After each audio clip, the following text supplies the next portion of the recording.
All right, man. Ask your questions, man. What was the change that happened inside of you, and also what do you think the cause of your perspective on like how you the reason you became that type of a person? Okay, my question. Are you triggered by weed smoke? I'm not sure. No, I'm not sure. Well, now that we got that out the way, um, what triggered that change? Shoot, that shit was getting my system. Hold that shit down.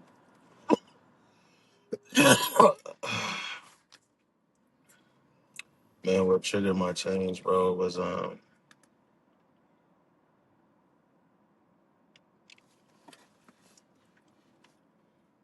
felt like I was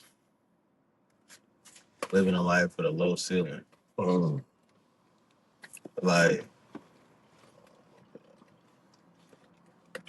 like I've been told since I was 3, 4 years old, like you gonna be something. You so smart. I know we got big dreams for you. You know what I mean? Going through school, being talented and get to schools, and graduating early, and having scholarships. That I was just sitting in prison for years. That I was just like, not even chasing that. Even in the streets, like, bro, you never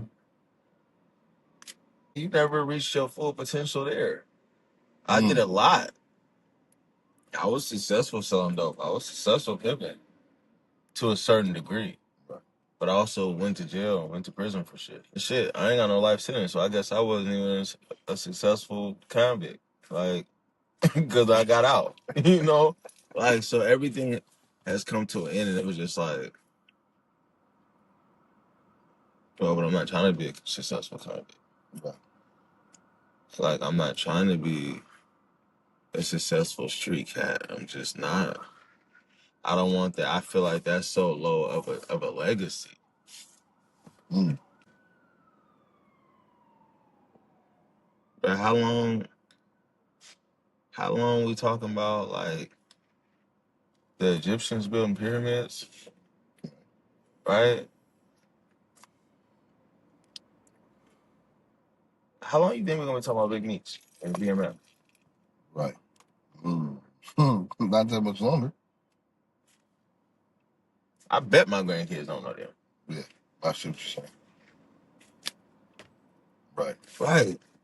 That's too low of a legacy, bro.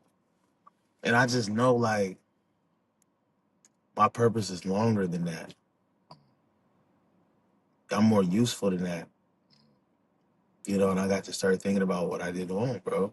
Like, I don't want to be in a cage no more. I don't want to be in prison no more. And it became a journey of, okay, what can I learn? What kind of hustle can I have where I don't stay out the cage? But now I'm just doing it to stay out the cage. So now I'm being fake. I'm fighting my natural nature to stay away from a place that my natural nature would naturally lead to. So I'm being fake at the end of the day. So how about changing my nature into something that wouldn't naturally lead to a cage? Mm. Now I'm like, okay, well, what is it about me that society feel like I shouldn't be a part of it? Maybe I shouldn't. What is it about me that I wrapped my brain around the fact that it's okay to risk possible prison time?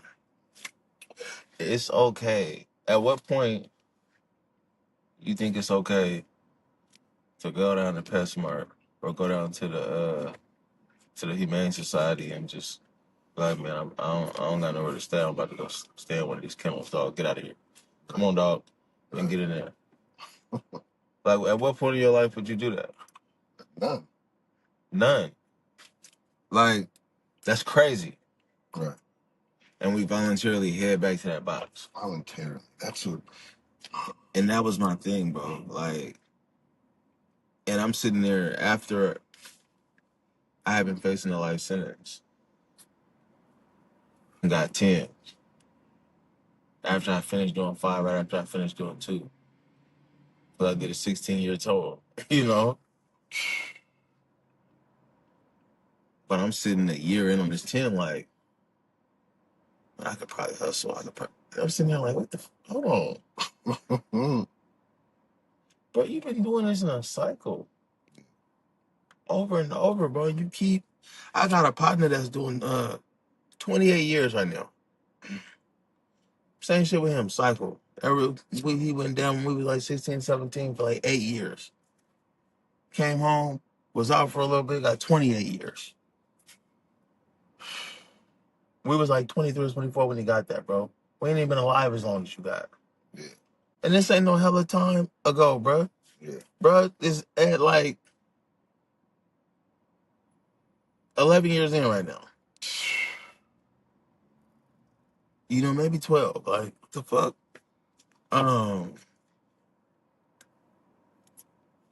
He might be like, yeah, bro, you might want to leave that paper shit alone. I know you done got a reputation for it and you be getting your money but cut. They said, well, that's all you come to prison for. And Cuddy ain't like he ain't no dummy, but he ain't Right. the sage of the unit, and you know what I mean? Right. He's like, bro, leave it alone. You too good for that. And but I just had to start looking at shit like, what happened to that other life though? What happened when we was a kid? They was like, what you want to be when you grow up? You know what? In that class, I don't give a fuck what your shit was. I don't care what your background was, what your community was like, what your home life was like. You wasn't in elementary saying you wanted to be in prison. They got messed up stories of kids on the movies talking about, I just want to be alive. Yeah. But they still ain't never said I want to be in prison. What is that, bro? So I'm sitting there like remembering that, like, what happened to the other life? I wanted to be a lawyer. People had dreams for me. And even if I don't do that route or that square route or whatever you call it, right? What just happened to more? Yeah. What happened to just building what the fuck I want? Like, did life give up on me or did I give up on life? Right. And bro, I just sat there, was like, bro, I can't be in nobody's cage no more. I don't want to be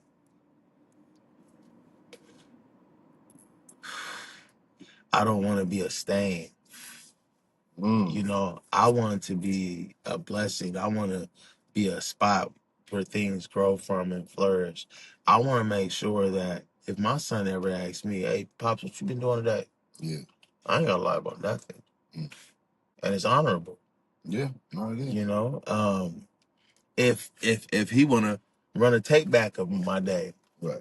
You know, there's a lot he can learn from. But that's the black father effect, though. True. You feel what I'm saying? That's that mode.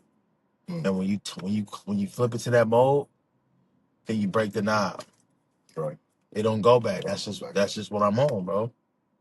I'm not gonna move in no way that my son can't emulate. That's not what I'm doing. Right. And if your kids around me or your little brother or you around me, I'm doing the same thing. You ain't gonna be like, you ain't never gonna go home and tell your girl, tell your boys in the pen, be talking to, if somebody flipped, they ain't gonna be talking to no DA, was like, oh, I was with P and he had me doing some, no, never. Right. No. And I just had to start thinking, bro. I was like,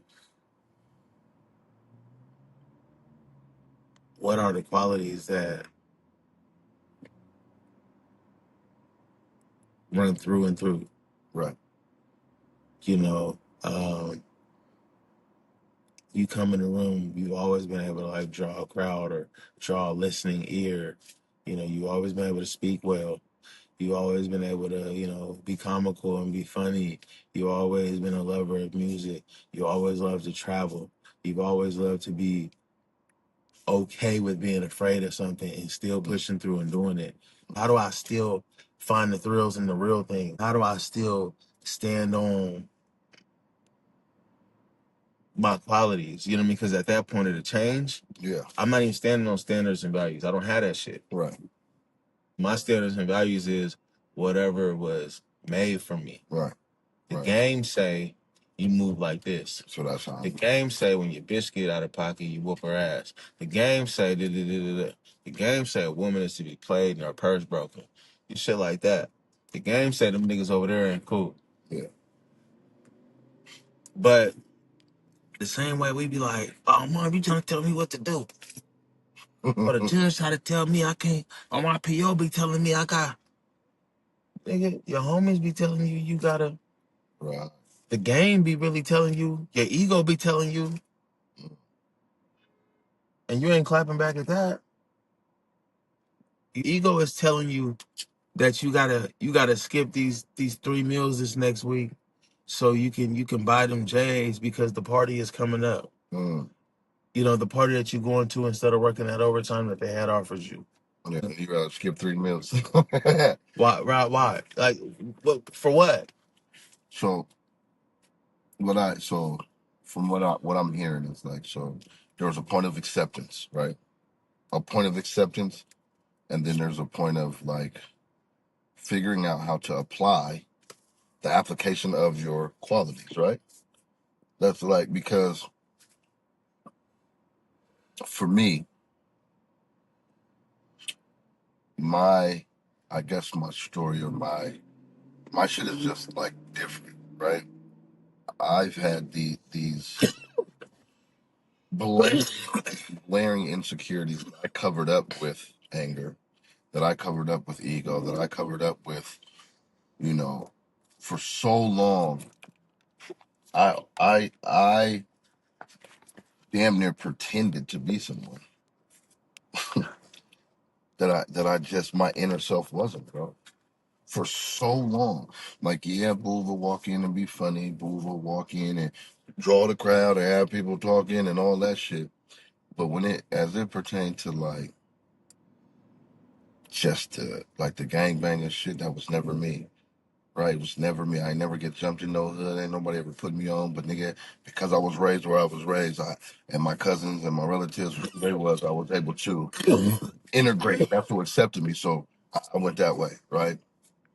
But my insecurities, bro, played such a big part into they just fucking they transfer. They just fucking transfer. Every relationship, every baby mom, every every transition in my life, my insecurities came with me. Well, because they're yours. You know what I mean? When you move in, you bring all your belongings. Right. And So them it's tied to you. yeah, That's why they call it your baggage. right. So what I'm learning, and why I brought up acceptance, is because in recovery we talk about radical accepting what is the reality of the situation, just the fucking reality. And when I sat down with myself in the first treatment program I went to, right, I had to really radically accept some shit about myself that I didn't want to. Wasn't as present as a father as I would say I was. That I'm a fucking addict. That I'm not as secure as a man as I want to be. Right. I am a mentally, have been physically and emotionally abusive person.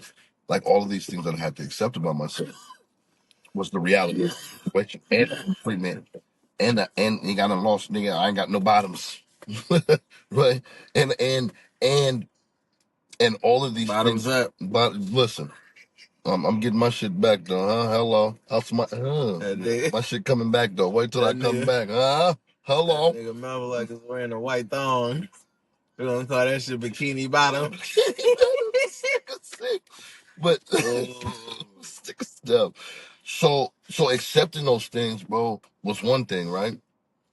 So then I accepted them, And then my counselor said, you got to start replacing old knowledge with new knowledge because your personality, right, which is different than your inner self, is running off of your old knowledge.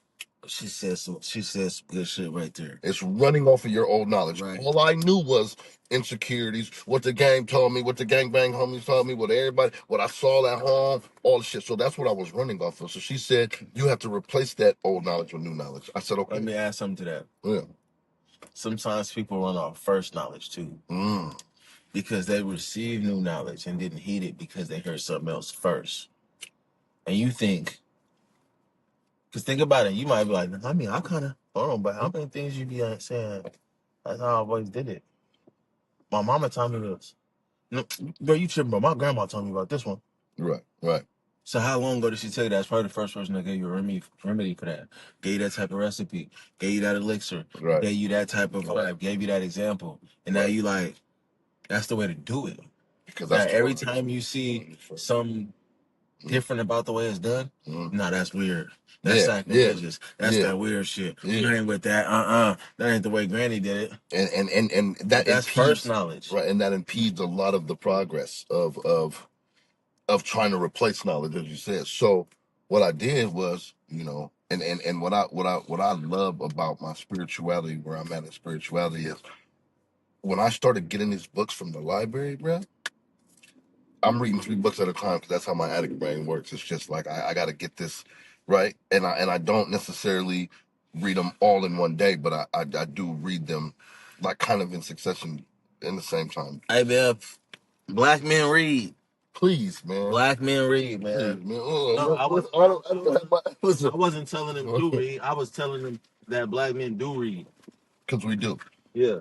But, I'm going to keep me something special, man. I ain't got mine with me, but, yeah. That building the Black City. Is that, yeah. Okay. Let her know about it. So as I started to replace the knowledge from these books that I'm reading, what I found the hardest thing for me was the application of this new shit that I'm getting, right?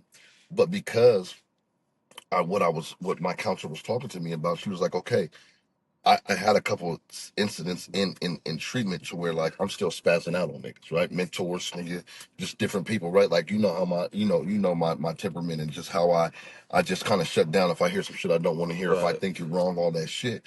And I'm in her office fucking crying like a baby, like, well, I just read The Secret. I just read, I've been reading all of these books and I can't, and why am I still? She was like, yo, you're 40 something days. Your mind's just now clearing up and it's not going to be clear for another 18 months to 2 years, like all the way clear from the damage that I did with drugs, right? So what I had to learn to do first off was let time elapse, right? Continue to read, don't stop getting new knowledge, right? But then I realized I have to read slower. I have to start heeding what I'm reading, right? So what that allowed me to do was, okay, I'm gonna start breaking the book down now, right? Like instead of start heeding what you're reading, like instead of rushing through the books, I like to get done with the book. But because a part of me is my ego's like, oh well, I've read this many books, right? No, genius, slow down, take heed to what you're fucking reading. And so when I started to do that, the application process. What when we had first met, right? What did I do with you with the book? I forgot what book it was, but she was like, listen, right, read it and take notes. He was like take notes. You try to disguise it as like, oh, read this for me and take some notes for me, and then I'll figure out what I'm gonna do with it. Like I feel wait, and get paid for it. Oh, and get paid to gain knowledge though. But like I feel like it was a roundabout way of you saying like you need to read this book and get some more and just learn how to break some shit down. And which I always appreciated, bro, because you've always been a person that passes it on, right? Right? Like if you know it and you see someone who was open to receive that, right? Because you don't give everybody the shit. You don't just be like, hey man, let me tell you about this. I can see the thought process in it. It's a methodical thing. It's a slow thing, right? And so that even happened in prison. So being out and going through the treatment and having this counselor and all this thing, realizing that, like I said, I had to accept these things.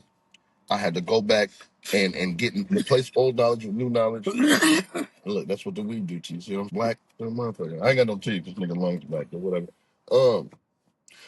Having to apply that knowledge, right? So what happened was when I started breaking it down and then letting time lapse, the application of the things that I'm reading started to become easier, right? It started to like really set like that the book I was telling you about, the hidden messages in water. I only had that book for a week.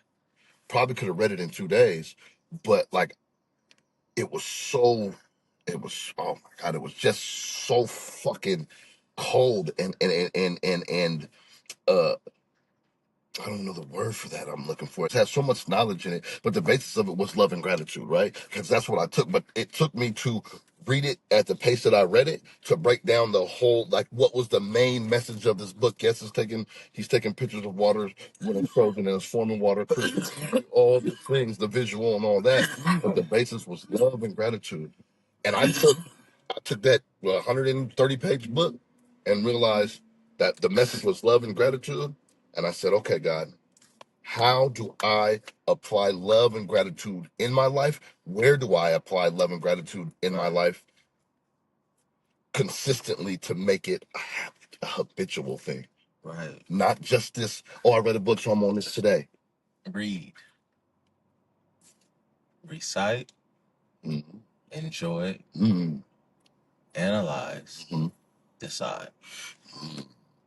To read. Can we make shirts? Can we make shirts? Can we make shirts? Get some merch, baby. I'm sorry. To read don't mean just to run over some words, bro. Right.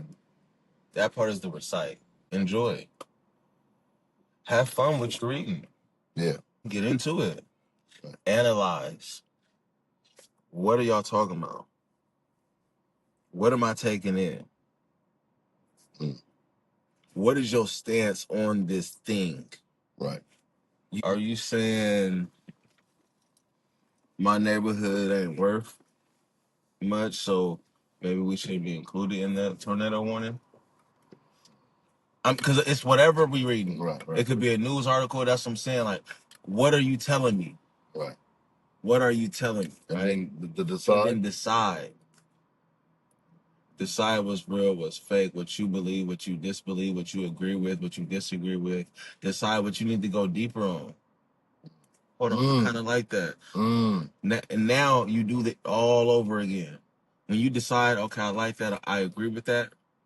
Why now? Let's read that again. Read it again, or not the book. Right. Read the situation. Reread your memories. Are you going off first knowledge, past knowledge, okay, current knowledge, or new knowledge? Like, what?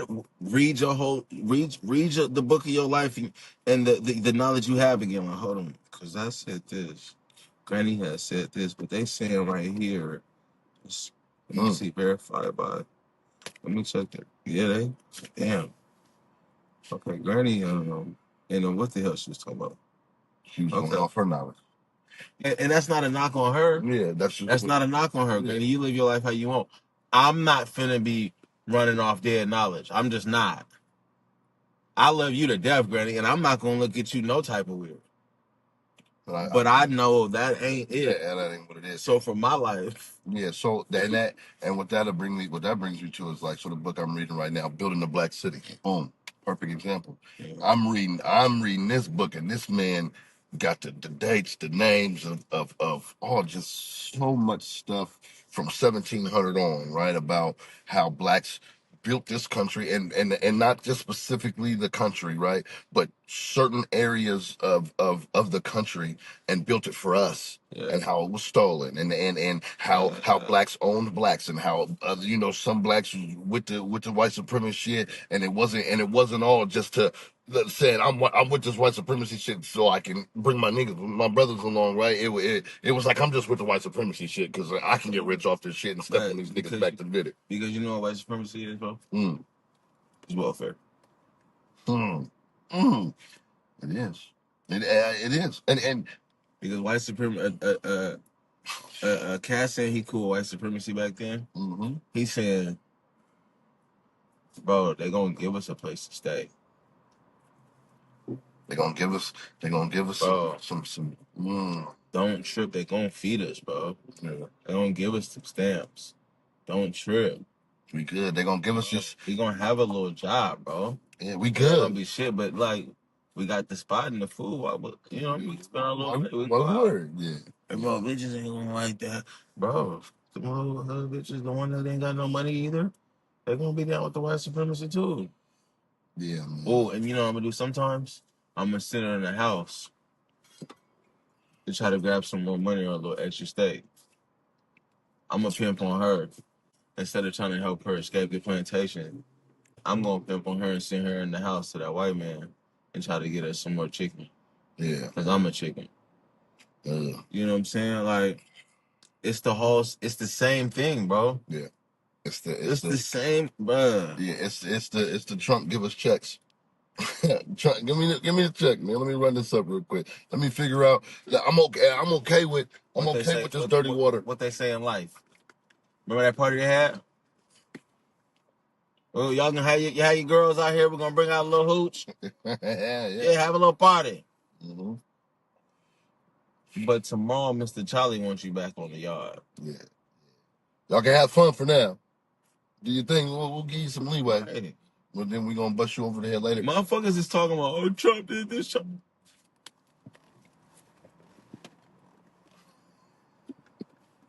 That bitch sent out 3 bands and some change. And if you wasn't smart enough to 3 bands and some fucking change. listen.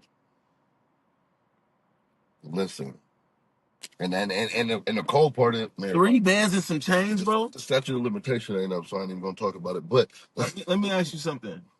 The spot you was just in, in Gresham, what was your rent? $14.90. So he got you 2.5 months of rent.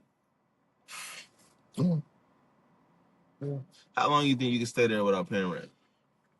Legally in Oregon, about 90 days, maybe, and that's 2.5 months. I could do that for free, bitch. The fuck is you talking? You know what I'm saying? Like, you know what I'm saying?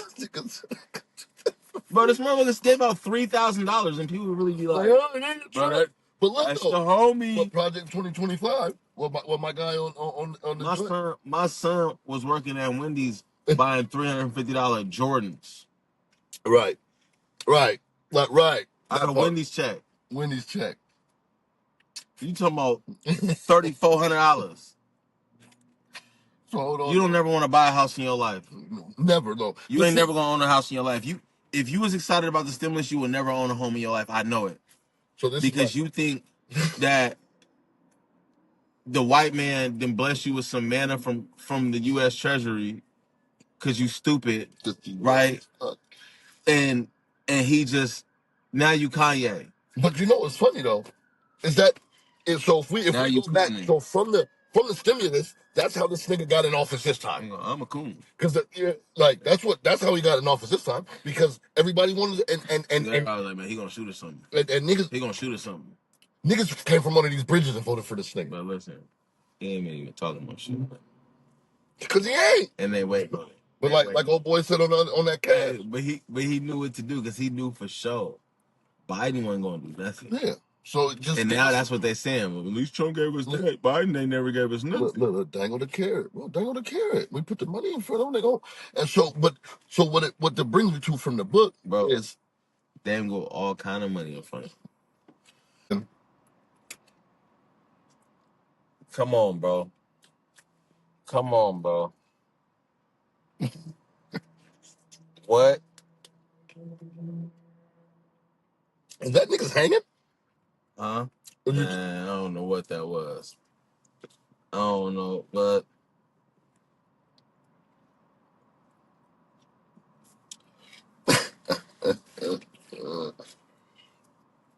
oh man. So like that's what these cats is, bruh.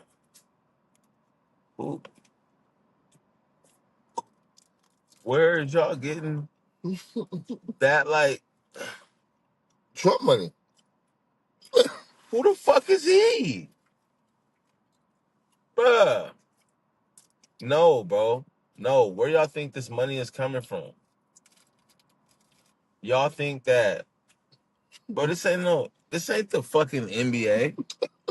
You think y'all just made a different collective bargaining agreement, nigga, and now y'all get paid more than percentage of the commercials, stupid ass? No. Where you think this money is coming from? I don't know. I was watching a video, you know, Real the Young OG? Heard him. He from I think he from Detroit. But he like kind of rap awkward. I don't know. He cool though. He said, he talking to a streamer dude. He like, bro, y'all streamers make more money than us. They was like, yeah. Right. He was like, and like y'all get money from the people. Yeah. People donating, people subscribe, people right? Right. And he's like, okay, well, where y'all get y'all money from? He was like, man, from he's like, really, bro? I don't know who pay us. Bro, think about it though. Think about it, bro. Trump and him is paying this thing. These niggas is government Who you pay for? Not none of these for music. Nothing. Damn. How are they getting paid, bro? Damn. Because listen, bro. Hold on. Let me say this. Some stupid motherfucker gonna be like, oh, everybody know rappers get money from shows. In your city, wherever you at, okay, in this city, in Portland, Oregon, right? How many of these big rappers been selling out None. the Moda Center? None. Where the Blazers play? None. They do the Roseland. They do the Hawthorne Theater. There you go. They do the Crystal Ballroom. No. You're not selling out the stadium. Right. How is you selling out 1,000-person venue? Not getting all this buzz down. So are we? So to bring it full, are we saying? What are we saying? Are you saying? Because no, hold on. Because the record companies and the people behind you, they getting money too. If you think that, oh, I'm independent, fam, there's some white people getting rich off you too. And if you think that I'm not, I ain't never looked it up. I promise you. But go look up whoever the CEO of YouTube, Spotify, Apple Music, all that is. Yeah. There's a reason why they keep spinning you for some reason also. I'm not saying I know the numbers, but I'm saying, bro, it just don't make sense. Right. What you think they trying to infect you with, bro? You know one thing that I noticed since I've been out? Because as men, we all go through like the lust period and shit like that. You know what I noticed since I've been out, bro? They don't even try to make you pay for porn no more. No, they just remember how you used to be able to look at a great amount of porn though. Yeah. And then they hit you with a paywall for certain shit. Yeah. For like cam girls and shit like that. They do not make you even. They don't even try to make you pay for it because it's so like as much as like the outside world be like, oh, OnlyFans is crazy. It's not. It's not. Twitter's crazy. Yeah, absolutely. Reddit's crazy. Reddit is fucking insane. I had to subscribe. Reddit is crazy. Listen, niggas in his addiction, okay? And them, whoa. No, like for real, like whoa, nigga. God, and listen, I'm not gonna lie. I had like my little porn addiction in the past. I struggled, relapsed a few times, but like not too long ago, bro, I was whatever. But I had like thought about it and was like, what am I doing? No, I was just like, bro, why? I'm just on some hustle shit, just my money mindset, and I was just like, how is they getting paid for the porn they're doing? Yeah. Cause I'm like, a lot of them ain't even on some like, DM me for this. A lot of them ain't even on some like, go to my OnlyFans or they just doing shit, popping it. And I'm like, so the big porn industry, right? They're getting paid contractually, as we know, right? As far as what's that? As far as whatever they're. Who's the pinky of today? There's a lot of them bitches out there. Who's Cherokee the ass of today? Listen, who's Mr. Marcus of today? There ain't none because it's too many. But there's still that market of the VHS, the DVDs. That was in magazines. What? No. Pinky damn near got a history as long as Lil Wayne. So what you're saying is, and I ain't watched a Pinky oh my god, video I can't do in it no more. That bitch. 20 years. Listen, 15 years. so but to tap into about the bullshit. Hold on, though. Semen retention, nigga. If y'all don't know nothing about, stop giving your life source to these women. I know I'm the last person to talk about this shit because I'm just gonna say it. I'm having another baby. It is what it is. If she said, nigga. Oh shit! Don't post this on TikTok, nigga, with my name on it. I'll kick your ass. Just edit it out. Bro, it's the second time you done revealed something. But it's real. It's real. Video with me, bro. It's real. It's real. Last time you was like something. Yeah, I relapsed. I relapsed. I ain't relapsing no more though.